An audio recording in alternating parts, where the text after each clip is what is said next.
Welcome to our channel. Today we how to log into Truist online banking, complete guide step by step clearly. To log into Truist online banking, first, open your internet browser. In the address bar, type the official Truist website URL. Press the enter key to navigate to the site.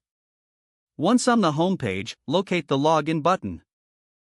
It is typically found in the upper right corner of the page.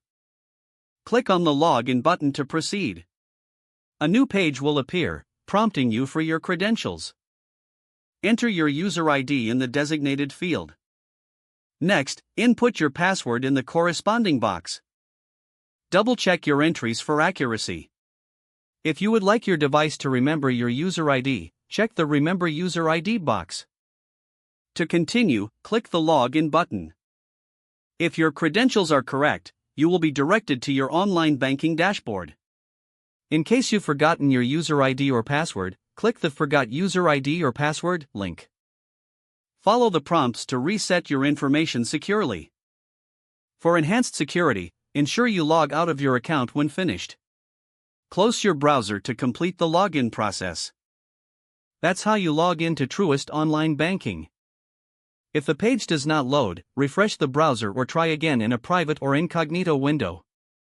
Make sure you are using the correct email address, then retype it carefully to avoid small typos. If your password is not accepted, use the reset option and create a new strong password you can remember. Check your spam folder for verification or security emails, then complete any requested confirmation steps. Enable two-factor authentication if available to improve account security and reduce unauthorized access risk. After signing in, review your profile details so your contact information and settings are accurate and current.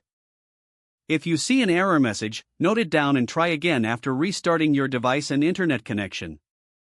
Log out when you finish, especially on shared devices, to keep your account and payment information secure. If the page does not load, refresh the browser or try again in a private or incognito window. Make sure you are using the correct email address, then retype it carefully to avoid small typos. Don't forget to like this video and subscribe to our channel for more step-by-step tech guides.